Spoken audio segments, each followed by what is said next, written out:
Hello everyone, मेरा नाम दिव्या तंवर है। मैंने यूपीएससी 2021 में रैंक 438 हासिल की है और ये मेरा पहला अटेम्प्ट था।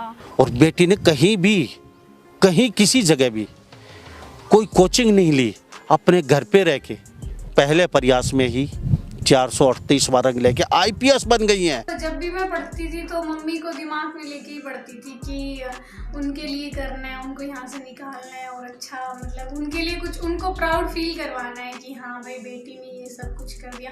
तो मुझे लगता है जो स्ट्रगल रहे उस वजह से ज़्यादा मतलब मुझे ये हुआ कि हाँ करना ही है, फर्स्ट अटेम्प्ट में ही करना है। मुझे लगता है इन सब का भी हाथ रहा मेरी सक्सेस में। मैं बस यही कहूँगी कि अपनी ज़िंदगी में एक गोल फिक्स कीजिए और लगातार उस पर काम कीजिए। कोई भी मतलब ऐसी परेशानियाँ तो आएंगी बीच में, लेकिन बस हमें पेशेंस रखना है, परसिवरेंस रखना है और लगातार मेहनत करते रहें। जिस डेडिकेशन से हम काम करेंगे तो मुझे लगता है अगर मैंने कर दिया तो कोई भी बच्चा कर सकता है।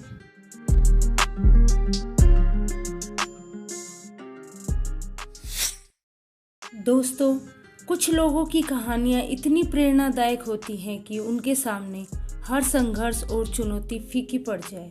तभी तो कहते हैं कि जो लोग अपनी किस्मत से ज़्यादा अपनी मेहनत पर भरोसा करते हैं वो एक ना एक दिन सितारों की तरह जरूर चमकते हैं। तो दोस्तों, आज हम बात कर रहे हैं एक ऐसी ही गरीब परिवार में जन्मी बेटी दिव्या तंवर की, जिन्होंने सीमित संसाधन में पढ़ाई करके यूपीएससी सिविल सर्विस एग्जाम 2021 में सफल होकर आईपीएस का पद हासिल किया। दिव्या का जन्म हरियाणा के महेंद्रगढ़ जिले के निम्बी गांव में बहुत ही साधारण किसान परिवार में हुआ। जब वे 11 साल की थी तो बीमारी के चलते इनके पिता का देहांत हो गया। अब दिव्या के परिवार में उनकी माँ, छोटी बहन और भाई हैं। पिताजी के इस तरह चले जाने से परिवार का पूरा बोझ माँ के कंधों पर आ गया। उनकी माँ ने मेहनत मजदूरी करके अपने बच्चों को काबिल बनाया। दिव्या ने अपनी शुरुआती शिक्षा अपने गांव के हिमानु स्कूल से पूरी की। पढ़ाई का बोझ माँ पर ना पड़े इसलिए जवाहर नवोदय विद्यालय का एग्जाम क्लियर कर 6 से 12 तक की पढ़ाई नवोदय विद्यालय से की। अच्छे नंबरों से 12th पास करके ग्रेजुएशन के लिए गवर्नमेंट पीजी कॉलेज में एडमिशन लिया। अपनी पढ़ाई के साथ साथ उन्होंने बच्चों को ट्यूशन भी पढ़ाना शुरू किया ताकि घर के खर्चों में माँ का हाथ बटा सके। दिव्या ने बीएससी पास करने के बाद यूपीएससी एग्जाम की तैयारी शुरू कर दी। तैयारी के साथ साथ वे स्कूल में बच्चों को भी पढ़ाती थी। स्टार्टिंग के दिनों में दिव्या 4 से 5 घंटे पढ़ती थी, फिर धीरे धीरे रोजाना 10 घंटे पढ़ाई करना शुरू कर दिया। दोस्तों, दिव्या जिस कमरे में पढ़ाई करती थी वो सिर्फ एक 10 बाय 10 का छोटा कमरा था। उसी कमरे में पूरे परिवार का खाना, पीना, सोना और दिव्या का पढ़ना होता था। इनका सफर कई चुनौतियों से भरा हुआ रहा। पैसों की तंगी के चलते कोचिंग का कोई सहारा नहीं लिया।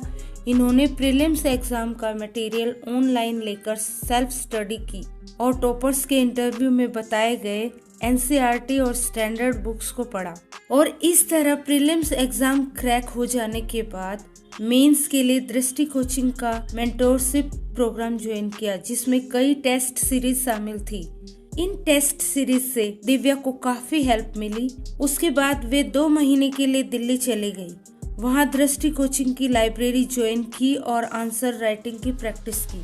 कड़ी मेहनत और शिद्दत के साथ मात्र 23 साल की उम्र में वे पहले ही प्रयास में यूपीएससी सिविल सर्विस परीक्षा 2021 में 438वीं रैंक प्राप्त कर दिव्या ने यह साबित कर दिया कि लक्ष्य हासिल करने के लिए संसाधनों की आवश्यकता नहीं होती, बल्कि सिर्फ जी तोड़ मेहनत और निरंतर प्रयास की जरूरत होती है। दिव्या ने इस सफलता का पूरा क्रेडिट अपनी माँ बबीता देवी को दिया। उनकी माँ ने पढ़ाई में कोई रुकावट नहीं आने दी। वे बेशक कम पढ़ी लिखी थी, लेकिन उन्होंने अपनी बेटी को पढ़ाई करके आगे बढ़ते रहने के लिए हमेशा प्रेरित किया। मेरी सक्सेस का क्रेडिट उनको जाता है। वैसे तो वो पढ़ी लिखी नहीं है, उनको पता तो नहीं था कि क्या कर रही है, बस ये था कि हाँ जैसे गाँव में होता है कि बेटा पढ़ ले। हाँ, उसको बस मम्मी ने डिस्टर्ब नहीं किया कभी कि भई आप पढ़ रही है तो कुछ काम कर या नहीं।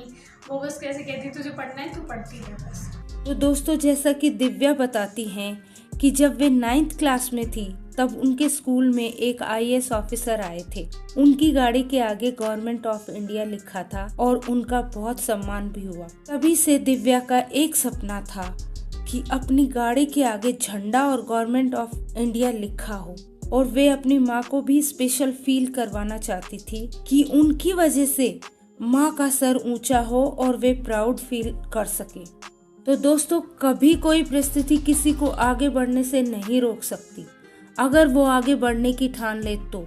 दिव्या की लगन और कड़ी मेहनत ने परिस्थिति और मजबूरी दोनों को झुका दिया। उनका कहना है कि अपनी बेटियों को खुले आसमान में उड़ने दीजिए, फिर देखिए वे आपको कहां तक ले जाती हैं। दिव्या को अभी IPS का पद मिला है, लेकिन वे अभी रुकी नहीं हैं।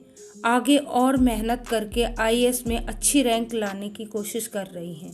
इसलिए मैं हर बहन और बेटी को कहना चाहूँगी कि आप जब संघर्ष करते हो तो संघर्ष के दौरान आपको अपने माता पिता के उस सपने के बारे में सोचना चाहिए जो आपके लिए उन्होंने देखे हैं।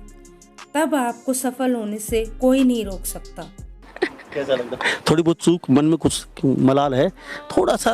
वो तो है ही, वो बस एक एग्ज़ाम हो गया था थोड़ा सा। मैं फर्स्ट अटेम्प्ट था तो हो जाता है घबराहट की एक पूरा करना है, पेपर पूरा करना है, उस चक्कर में थोड़ी क्वालिटी लो हो गई एक एग्ज़ाम में।